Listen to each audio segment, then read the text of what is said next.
Okay, this is the tale of two windshield wiper motors. This one fitting Kaiser Darren, beautiful fiberglass car. This one fitting a full-size Kaiser. They are very close, but not identical to each other. We also have the original equipment switch here that operates this two-speed motor.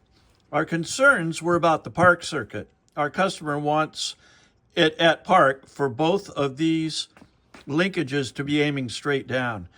Due to the nature of rotation and other park circuit anomalies that my good coworker here, Matt, is going to describe to you, these are the positions that they rest in at park.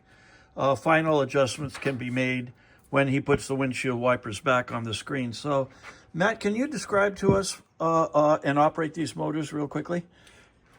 Yeah, so this is a positive ground 6-volt system. That's important. So we have our positive going to the body of the motor here, and then we have our ground going through the switch. Well, it's the power, but Yeah. but so I'm going to turn power on here, and right now it's in the off or park position, and if I turn the knob, it'll go into slow,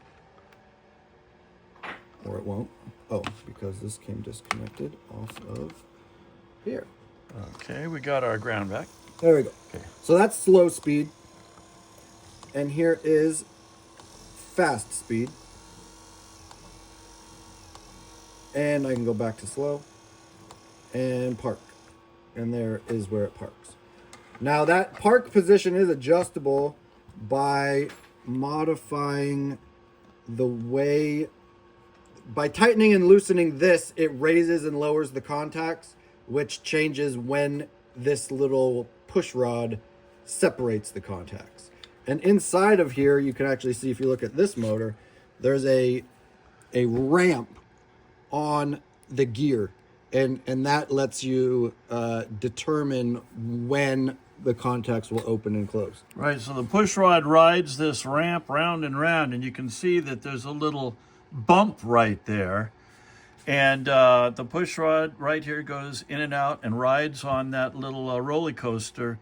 And does it shut off when it drops? Is that it? Or is it No, it's actually the other way around, because it spins in the direction where that it comes up the ramp and then it drops off at the end, which then actually turns it back on. Reactivates the motor, yeah. It's kind of counterintuitive. I would think it would go the opposite direction, but it doesn't.